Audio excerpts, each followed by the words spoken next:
வணக்கம். சற்று முன் கிடைக்கப்பெற்ற மிக முக்கியமான செய்தி ஒன்று வெளியாகியுள்ளது. திராவிட முன்னேற்றக் கழகத்தின் கூட்டணி கட்சிகள் அந்தர்பல்டி அதிர்ச்சியில் ஸ்டாலின். நண்பர்களே, இந்த வீடியோவிற்கு ஒரே ஒரு லைக் மட்டும் சப்ஸ்கிரைப் பண்ணிருங்க.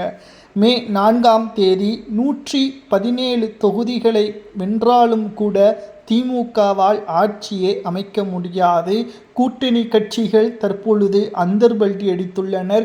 மே 4ஆம் தேதி தனி பெரும்பான்மையை திமுக இழந்துவிட்டால் துணை முதல்வர் பதவியை கேட்டு 4 முக்கியமான கட்சிகள் தற்பொழுது பேரம் பேசி வருகிறது. முதலில் பிரேமலதா விஜயகாந்த் அவர்கள் தேமுதிகவை கடைசி நேரத்தில் அரவணைத்து 10 தொகுதிகளை தூக்கி கொடுத்த ஸ்டாலின் அவர்களுக்கு மிகப்பெரிய ஒரு இடியாக விழுந்துள்ளது. அவர் கூறியுள்ளது என்ன தெரியுமா? ஆட்சியில் பங்கு குறித்து மே 4ஆம் தேதிக்கு பதில் கூறுவேன் என்பதை தெரிவித்துள்ளார். அதேபோல்தான் சிபிஎம் முன்னாள் மாநில செயலாளர் திமுக உரிய அங்கீகாரம் எங்களுக்கு தரவில்லை என்பதை ஒரே வார்த்தையில் கூறிவிட்டார்.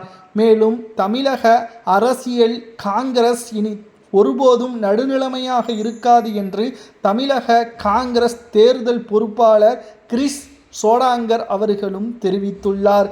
இவர்களை விட திமுகவின் மிகவும் நெருக்கமாக இருந்த விசிகவினர்கள் கூட்டணி கட்சிகளுக்கு ஆதரவாக செயல்படவில்லை. நிச்சயம் மாற்றம் நடக்கலாம் என்று விசிக தலைவர் திருமாவளவன் அவர்களும் பேசியுள்ளார்.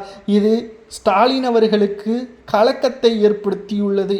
ஏனென்றால் அதிமுக வெல்வதற்கும் வாய்ப்புகள் இருக்கிறது. அதே சமயம் விஜய் அவர்களது வெற்றி வாய்ப்பும் இருக்கிறது. ஸ்டாலின் அவர்கள் ஆட்சி அமைப்பதும் உறுதிதான். ஆனால் தனி பெரும்பான்மை திமுக அமைக்காது என்ற தகவலைத்தான் 4 நிறுவனங்களும் தெரிவித்துள்ளது.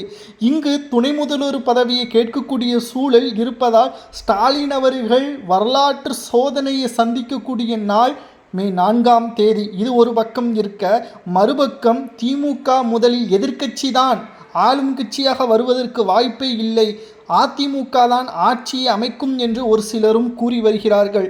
ஆனால் மே 4ஆம் தேதி தான் முழுவதுமான ரிசல்ட். ஆனால் இப்பொழுது அந்தர்பல்டி அடிக்கக்கூடிய திமுகவின் கூட்டணிகளுக்கு ஸ்டாலின் அவர்களால் மிகப்பெரிய ஒரு சிக்கல் ஏற்பட்டுள்ளது தான் நாம் பார்க்கிறோம். தேர்தல் முடிந்ததிலிருந்து ஸ்டாலின் அவர்கள் நிம்மதியாகவே தூங்கவில்லையாம். ஏனென்றால் தேர்தலில் தனி பெரும்பான்மையை நிரூபிக்கவில்லை என்றால் இதுவரைக்கும் சந்தோஷமாக அண்ணன் தம்பியாக பழகி வந்த கூட்டணி கட்சிகளது சுயரூபம் தெரிந்துவிடும் அல்லவா? இதனால் அவர்களை எப்படி எதிர்கொள்வது? அவர்கள் கேட்கின்ற துறை, குறிப்பாக பணம் வரக்கூடிய அதிக துறைகளை கூட்டணி கட்சிகள் பேரம் பேசினால் நிச்சயம் ஸ்டாலின் அவர்களால் ஏற்றுக்கொள்ள முடியாது. இதனால் அதிமுகவே வெற்றியடையும் என்றும் கூறி வருகிறது.